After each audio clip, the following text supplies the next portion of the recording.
서로 축복하겠습니다. 주님의 몸된 교회를 사랑합시다. 당신이 바로 주님의 교회입니다. 할렐루야.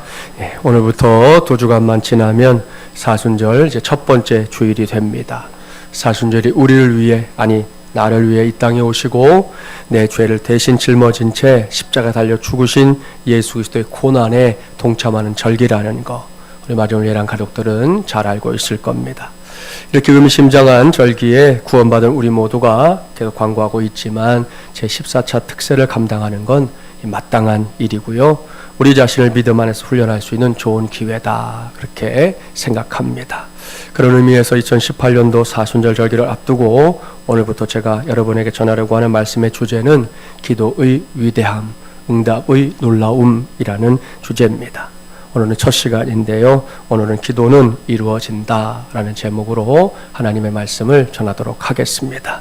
오늘 제가 여러분에게 전하기 위해 준비한 말씀은 시편 28편 말씀입니다. 오늘 주신 말씀은 다윗의 애절하고 간곡한 기도로 시작되고 있습니다. 본문 1절과 2절 말씀 우리 함께 봉독해 볼까요? 1절 2절입니다.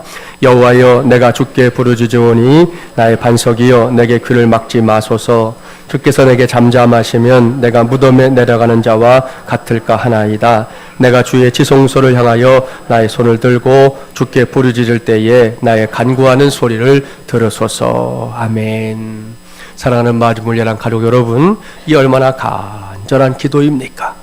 여호와여, 부르짖으오니 내게 귀를 막지 마소서. 내가 무덤에 내려가는 자 같습니다.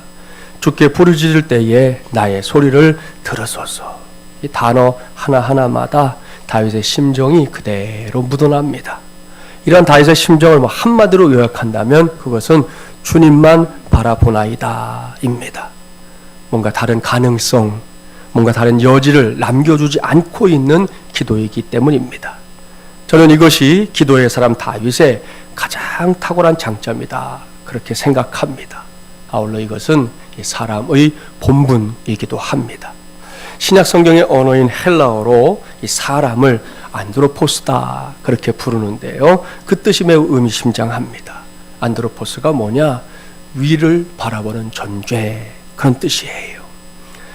그렇습니다. 참 기가 막힌 표현이지요. 위를 바라보는 존재.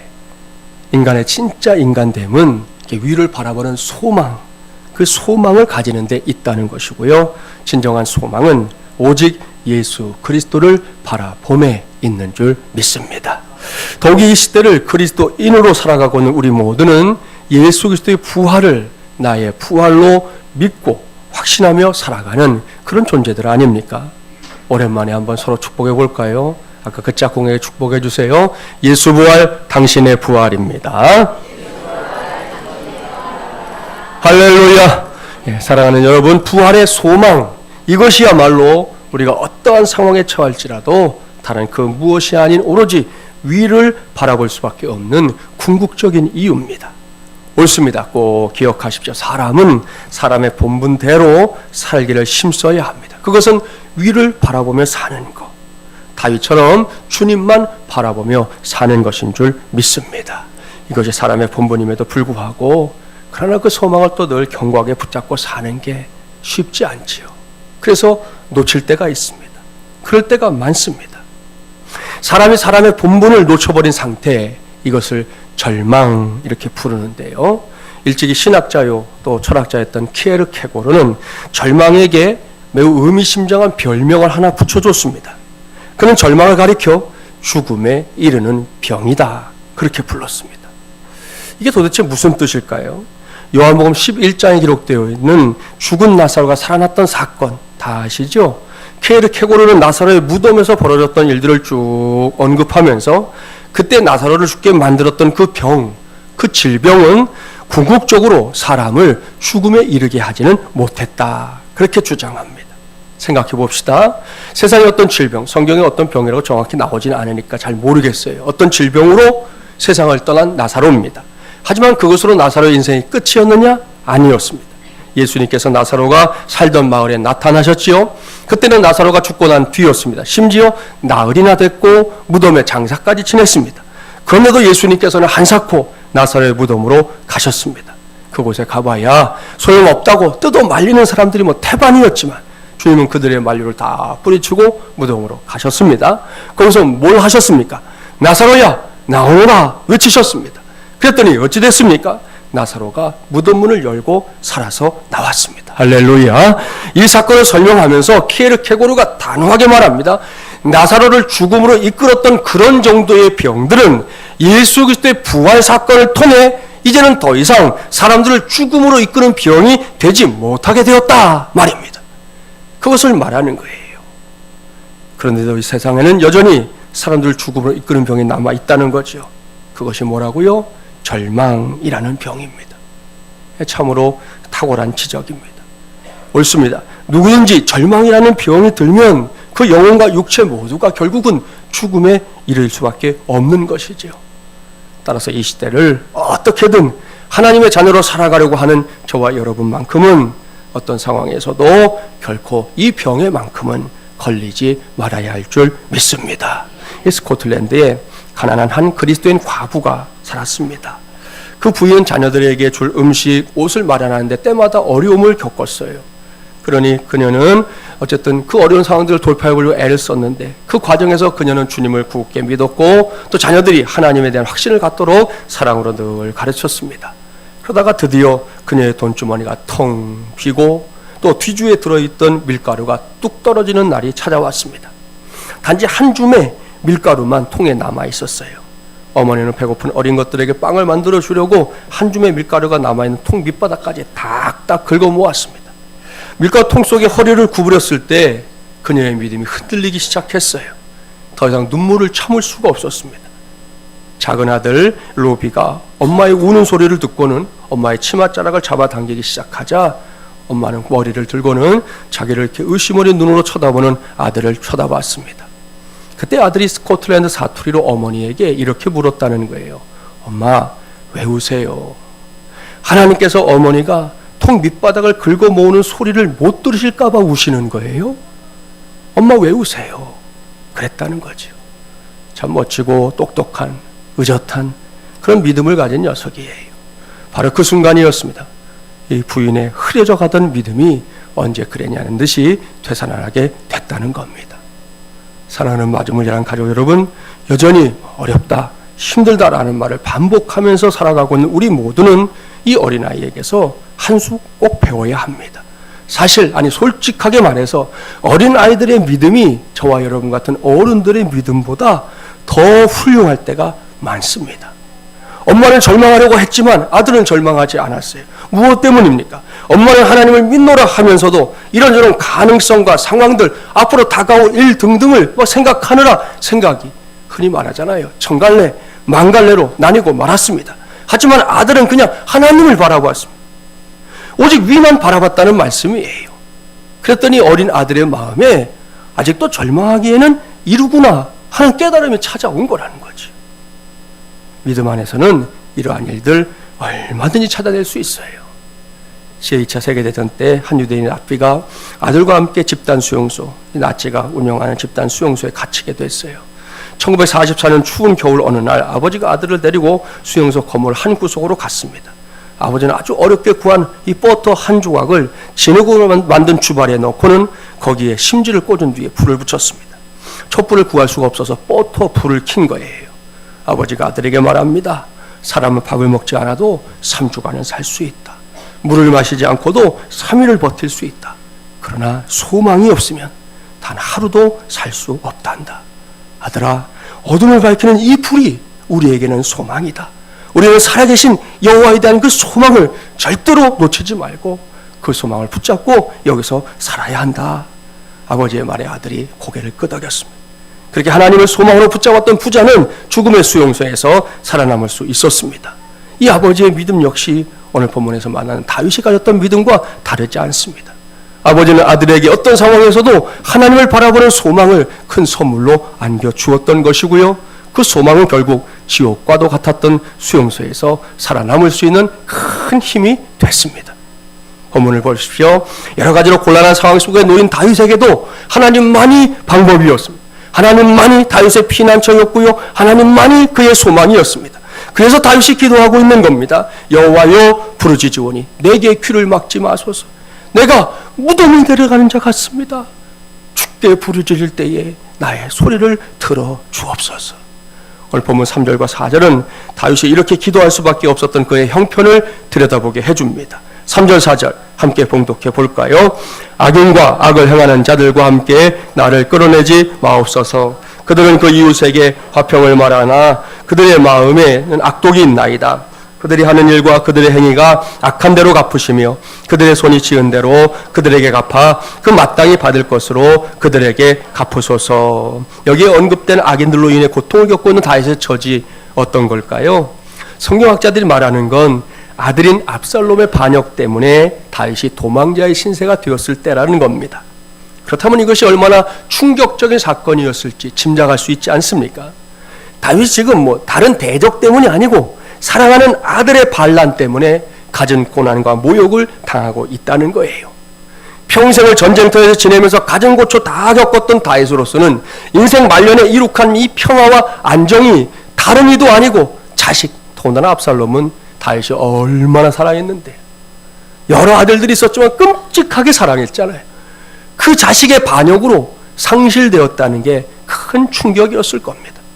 그렇습니다. 인생의 황혼기에 찾아온 생명의 위협은 노장 다윗에게 서글픔과 비애, 그야말로 인생 무상을 느끼게 했을 겁니다. 그럼에도 불구하고 다윗은 절망하지 않았습니다. 이것이 다윗의 매우 훌륭한 면모입니다. 그는 고개를 들어 하늘을 봤습니다. 넋두리 대신 기도하는 걸 선택했습니다. 그 선택대로 부르짖었습니다. 애절하게 구했습니다. 눈물을 흘려가며 호소했습니다. 사랑하는 여러분, 이것이야말로 위대한 선택입니다. 마틴 로이드 존스 목사님은 이렇게 말했습니다. 사람이 무릎을 꿇었을 때에 가장 높은 경지에 위대함이 나타난다. 할렐루야. 여기서 제가 전하는 말씀의 큰 주제를 떠올려 주십시오. 기도의 위대한 말입니다. 이것은 그저 폼이나 잡으려고 만든 문장 아닙니다. 마틴 로이드 존스 목사님의 가르침을 그대로 옮긴 겁니다. 한 번뿐인 인생이 가장 위대해지는 때가 언제라고요? 뭔가 대단한 업적을 이루었을 때입니까? 사람들 앞에서 의시될 만한 뭔가를 하고 있을 때입니까? 아닙니다. 저와 여러분이 하나님 앞에서 기도하기 위해 무릎을 꿇었을 때입니다. 이때야말로 우리 인생들이 가장 높은 경지의 위대함을 드러내는 시간인 줄 믿습니다. 이러한 사실은 이 자연의 세상에서도 우리가 확인이 돼요. 미국과 캐나다에 걸쳐 넓게 자리 잡고 있는 것이 이 로키 산맥인데요. 그 로키 산맥 해발 3,000m에 올라가면 수목 한계선이라는 곳이 나옵니다. 말 그대로 나무가 이제 그 넘어가면 이제 자라지 못한다, 그런 의미잖아요. 그런 곳에서만 자라고 있는 나무들이 있습니다. 이 지대의 나무들은 매서운 바람 때문에 이게 우리가 평소에 보는 나무처럼 곱게 자라질 못하고요. 이제 화면에 나올 거예요.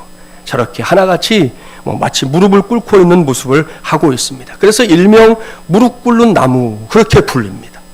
그만큼 열악한 조건이라는 뜻일 텐데요. 그래도 이 나무들은 굴하지 않고 저렇게 생존하는 아주 무서운 인내력을 보여주고 있습니다. 그러다 보니 세계적으로 가장 공명이 잘 되는 이 바이올린, 명품 바이올린은 다 이 나무들로 만든다는 거 아닙니까? 무엇 때문일까요? 그것은 이 나무들이 여느 나무들과 달리 뭔가를 갖고 있기 때문이죠. 사실 로키 산맥의 그 열악한 조건들이 나무들이 살기에는 매우 부적격합니다. 하다못해 집에서 화초 키우는 분들도 다 아시죠? 조금만 관심을 덜 줘도 어떻게 돼요, 이놈들이? 시들시들해지거나 또 잘못하면 죽어요. 그래서 저는 화초를 안 키워요. 맨날 죽이니까. 해봐야 잘 못하더라고요. 그런데 어떻게 그 높은 지대에서 이 나무들이 살아남을 수 있었던 걸까요? 바로 여기에 하나님의 은혜와 섭리가 있습니다. 하나님께서는 열악한 환경에 처해 있는 나무들로 하여금 무릎을 꿇게 하셨어요. 그 모습 그대로 인내하며 모든 환경을 뛰어넘는 대단한 기질, 아주 특별한 기질을 갖게 하신 것이죠. 결국 이렇게 자라난 나무가 세계적으로 가장 공명이 잘 되는 명품 바이올린을 만들 수 있는 재료가 될 수 있었던 겁니다. 우리 인생도 마찬가지입니다. 저 바깥 세상에서도 어려움을 잘 모르고 살다 보면 듣는 말 중에 하나가 그거잖아요. 온실의 화초 같아, 이런 말 듣잖아요. 이런 사람들 웬만큼은 살 수 있겠지만 명품 인생이 되는 거 쉽지 않을 겁니다. 그러나 설사 가진 어려움과 역경을 겪고 있어도 그 모든 일들 앞에 무릎 꿇지 않고 오직 전능하신 하나님 앞에서만 무릎을 꿇고 기도하는 사람들은 한 번뿐인 인생을 명품 인생으로 세울 수 있을 줄 믿습니다. 다윗이 그런 사람이었다는 거예요. 다윗은 늘 기도에 힘쓰는 명품 인생이었습니다. 그래서 다윗의 삶에 찍혀있는 게 하나 있는데 메이드 인 여호와 딱 찍혀있는 거예요. 하나님이 만든 사람이라는 그 명찰이 항상 따라붙는 사람 다윗이었습니다. 본문이 기록되던 그 시기에도 마찬가지입니다. 그는 예기치도 못했던 역경을 만났을 때 내 자식이 날 칠 줄 누가 생각하겠어요? 더구나 내가 그렇게 사랑하고 아꼈던 아들이 그랬을 때 절망하거나 좌절한 것이 아닙니다. 하나님만 바라보며 기도하는 걸 선택했습니다. 기도의 위대함이 뭔지를 보여주고 있다는 거지요. 그랬더니 어찌 됐습니까? 본문 6절 말씀이 중요합니다. 6절 함께 봉독할까요? 여호와를 찬송하며 내 간구하는 소리를 들으심이로다. 아멘. 할렐루야. 다가오는 제14차 특세를 준비하고 있는 오늘 이 시간에 다윗이 남긴 이 감격스러운 고백이 저와 여러분 우리 모두의 고백이 되기를 주님의 이름으로 축복합니다. 우리는 앞서 열심히 기도하는 다윗을 봤어요. 그야말로 애절하게 부르짖으며 기도했던 다윗 말입니다. 그런데 그 다윗이 이제는 뭐라고 말하고 있습니까? 여호와께서 내 간구하는 소리를 들으셨도다. 할렐루야. 하나님께서 나의 기도를 들으셨다. 사랑하는 마주문이라는 가족 여러분, 이것이 중요하죠. 매우 중요합니다. 왜요? 기도함에 힘쓰는 사람들이 제일 먼저 누려야 할 은혜가 무엇입니까? 하나님께서 나의 기도를 들으셨다. 이거 아니겠습니까?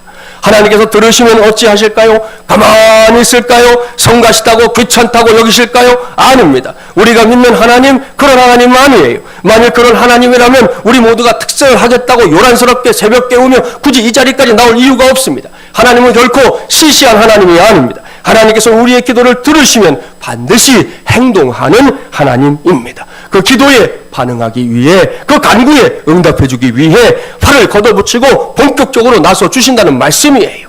이것이 기도하는 사람들만이 누릴 수 있는 궁극적인 은혜인 줄 믿습니다.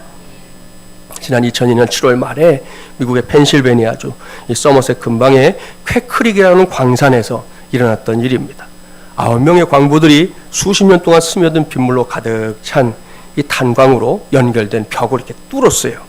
지도상에서는 그 탄광은 광부들의 위치에서 100m나 떨어져 있는 곳으로 표시되어 있었지만 뭐가 잘못됐는지 아무튼 굴착기가 벽을 뚫자마자 경류가 밀려 들어왔습니다. 그것은 6천만 갤런에 달하는 아주 차가운 물줄기였습니다. 어느 정도 양이냐 하면 올림픽 치르는 수영장 있죠? 최 수영장. 그걸 70배, 그 수영장의 70배에 해당하는 엄청난 양입니다. 9명의 광부들은 100여 미터 지하에 꼼짝없이 갇혀버렸고요. 물은 점점 불어나고 있었습니다. 현대 역사에서 광부들이 이처럼 물에 갇힌 사례는 단 2번뿐이었는데 두 경우 모두 생존자가 한 사람도 없었어요. 광부들은 탄광 내에서 가장 높은 곳을 찾아 이동하려고 했지만 이 불어나는 물길 앞에서 속수무책이었습니다. 특별히 그 탄광업 22년 베테랑이었던 마크 포보넥이라는 사람이 바로 그 굴착기 기사였는데 그 사건 직전에 굴착기로 벽을 딱 뚫는 만에 물이 들어왔잖아요. 그래가지고 거센 물벽을 사이에 두고 동료들과 떨어져 있는 상태가 되고 말았습니다. 임박한 죽음을 생각하면서 그가 할 수 있는 건 기도뿐이었습니다. 그 어느 때보다 간절한 기도를 드렸습니다. 그렇게 2시간 동안 기도하자 수위가 조금 낮아졌고 동료들이 석탑 부삽을 이렇게 내미니까 손이 닿는 거예요. 그걸 붙잡고서는 이제 이쪽으로 넘어와서 동료들과 함께 이제 있게 됐습니다. 그는 이 작은 구조를 기도의 응답이다 여겼습니다. 하지만 맞이해야 할 공경들은 아직도 많이 남아 있었습니다. 바깥에서는 웬디스 가게의 간판에 광부들을 위해 기도하라는 문구가 내걸렸습니다. 그리고 서머셋 지역 곳곳에 레스토랑, 가스 충전소, 가정 그리고 거리의 모퉁이 모두에도 똑같은 내용의 문구가 내걸렸습니다. 탄광에서는 기술자들이 광부들을 구출하기 위해서 심혈을 기울이고 있었고요. 먼저 신선한 공기를 제공하기 위해 이 탄광에 15cm 파이프로 구멍을 뚫었습니다. 그런데 신기하게도 광부들이 꼼짝없이 갇힌 채 호흡장애를 느껴서 괴로워하던 그 시점에 파이프가 거기에 닿았다는 거예요. 광부들 중에 어떤 사람들은 이를 가리켜서 첫 번째 기도응답이다 그랬습니다. 하지만 더 많은 일들이 남아있었죠. 파이프를 통해 공급된 공기의 압력으로 인해 수위가 다행히도 낮아졌어요. 이제 익사할 위험은 한결 덜해진 듯 했지만 빨리 속히 구조되지 않으면 당장 굶어 죽을 수도 있는 거잖아요. 더구나 진을 다 뺀 광부들 다 힘이 빠져 있는데 도시락 통이 하나 둥둥 떠서 오는 거예요. 광부 한 명이 그날 점심을 먹기 위해 싸워놓았던 건데 어디 숨어 있었는지 모르겠는데 그 시간에 그게 마침 떠올랐어요. 열어보니까 소금에 절인 쇠고기 샌드위치와 음료수 한 캔이 들어있어요. 9명이 나눠 먹으면서 이것을 두 번째 기도응답이다 그렇게 여겼습니다. 세 번째 기도응답은 나중에서야 드러났어요. 사실 당시 상황은 매우 암담했습니다. 그들은 위에서 들리는 드릴 소리, 뚫는 소리가 있잖아요. 그 소리를 위안으로 삼았어요. 아, 우리를 구하러 오는구나. 그런데 갑자기 뚝 멈추는 거예요. 어찌된 일일까요? 탈출구를 뚫기 위해서 사용했던 이 무려 680kg의 드릴, 어마어마하죠. 그 드릴 끝날이 부러지고 만 거예요. 새 드릴 끝날을 마련해 다시 시작해야 했는데요. 이 문제 때문에 15시간이나 구조 시간이 지연되었습니다. 그쯤 되니까 이 사건이 이제 세계적인 뉴스거리가 됐어요. 미국 전역과 전 세계에서 많은 사람들이 그들을 위해 기도하기 시작했습니다. 하지만 구조 작업은 지연됐고 모두들 당황할 수밖에 없었죠. 근데 훗날 이 펜실베니아주 주지사인 이 마크 슈바이커가 그 부러진 드릴날을 가리켜서 말하기를 섭리적인 간섭이다 그랬습니다. 왜냐? 만일 처음 판 곳에 통로를 뚫었다면 물이 더욱 불어나서 광부들 모두가 익사하고 말았을 것이기 때문이었습니다. 작업이 지연됨으로 인해 기술자들이 1분당 2만 갤런의 물을 펌프로 퍼올릴 수 있었고요. 기술자들은 두 번째 지점을 정해서 다시 구멍을 뚫고 나갔습니다. 그렇게 77시간이 지난 후에 드릴은 마침내 100여 미터 지하로 연결되었습니다. 그때 기술자들의 귀에 들린 광부들의 첫 음성이 뭐였는지 아십니까? 여호와를 찬양하라 거였습니다. 마지막으로 올라온 사람은 마크 포보렉, 바로 그 사람이었는데요. 그는 사고 발생 직후부터 마지막 올라가는 순간까지 기도했습니다.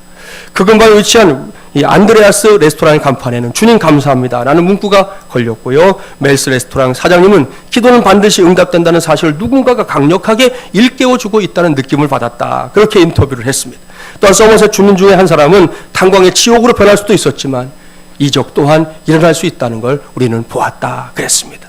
이렇게 9명의 광부들이 안전하게 돌아온 데 대해서 펜실베니아와 미국 그리고 전 세계는 하나님을 찬양했습니다. 많은 사람들이 구조대원들의 열정적인 노력 또 광부들의 끈기에 찬사를 보냈지만 USA 투데이 유명한 이 잡지인데요. 이 잡지에서는 하나님의 개입 덕분이라고 믿는 사람들이 이 일을 통해서 많이 생겼다라고 글을 남겼습니다. 참으로 놀라운 하나님의 역사입니다. 사랑하는 마중물 자랑 가족 여러분, 이제는 이 놀랍고 엄청난 응답을 저와 여러분도 체험하고 또 누려야 하지 않겠습니까? 반드시 그렇게 되기를 바랍니다. 더 이상 이것이 네 놀라운 이야기들이 남의 이야기로 끝나게 하지 말자는 것이죠. 그것이 기도의 위대함이 뭔지를 아는 사람들이 체험하게 될 응답의 놀라움인 줄 믿습니다. 저는 지난 주간을 보내면서 교회의 머리는 예수 그리스도이시다. 우리는 그의 몸인 예수의 사람들이 되어 민족과 열방을 구원하고 치유하는 축복의 마중물이 된다라는 우리 교회의 사명과 그 사명선을 놓고 기도했던 우리의 기도가 그대로 이루어지고 있는 현장에 다녀왔습니다. 혼자 다녀오다 보니 많은 자료를 담아오진 못했지만 우리가 기도하고 있는 선교지 이 캄보디아에서 2018년 2월 현재 어떤 일들이 일어나고 있는지 잠시 동영상으로 확인해 보도록 하겠습니다.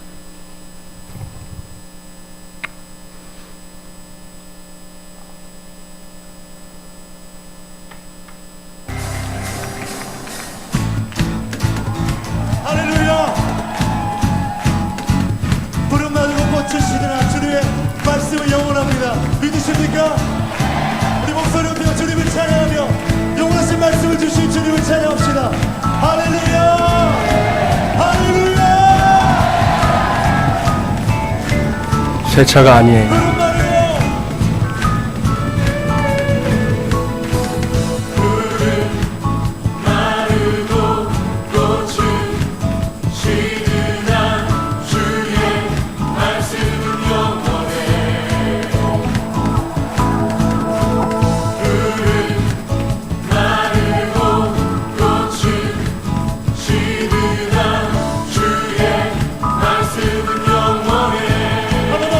푸른 말을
하나님께 영광의 박수 돌리겠습니다.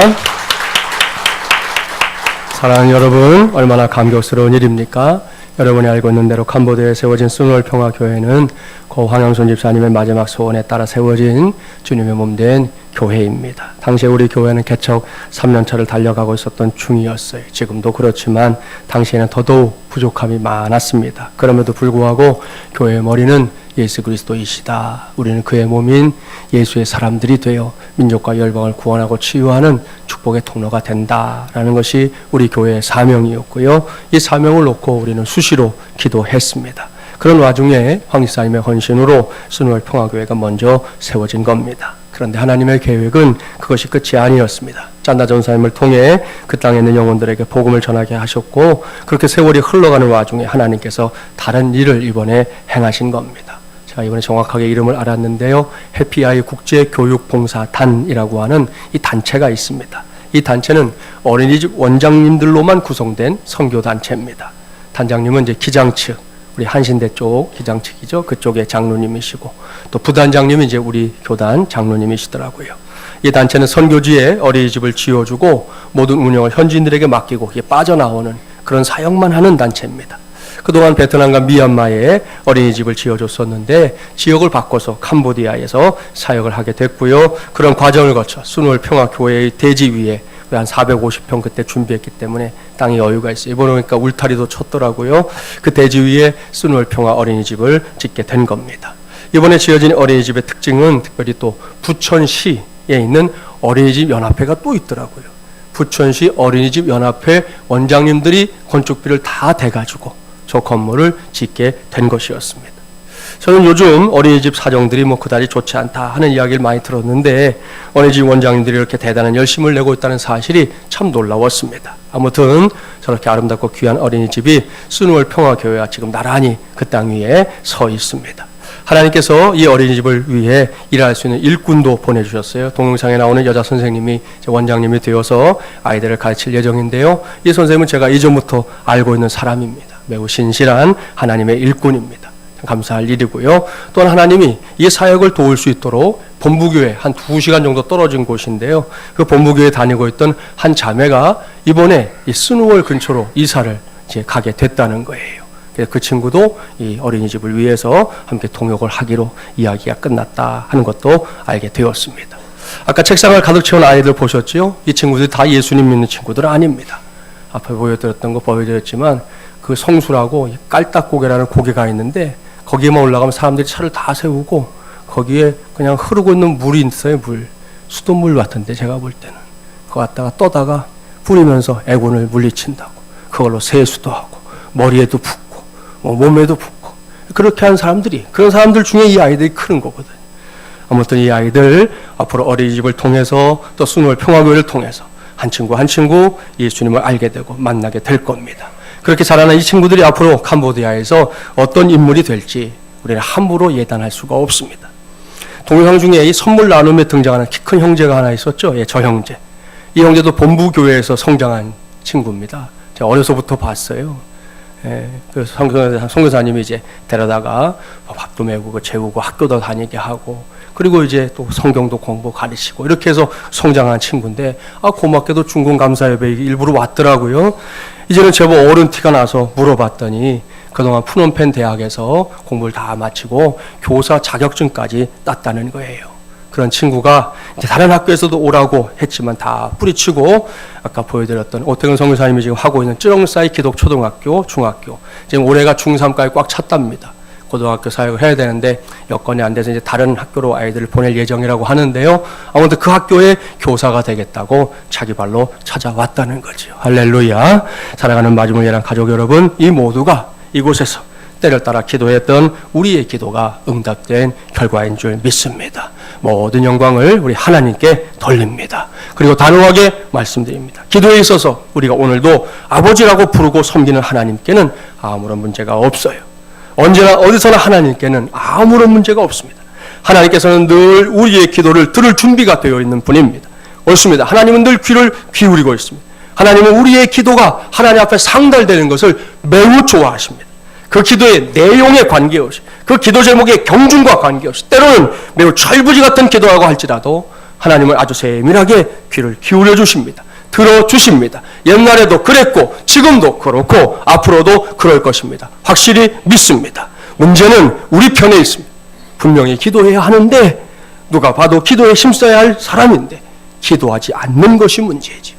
마지못해서 떠밀려서 기도하긴 하는데 여전히 기도를 소홀히 여기는 것이 문제입니다. 또한 기도를 내가 할 수 있는 수없이 많은 방법 중에 그저 하나 정도로 여기는 것이 문제입니다. 이래서는 안 됩니다.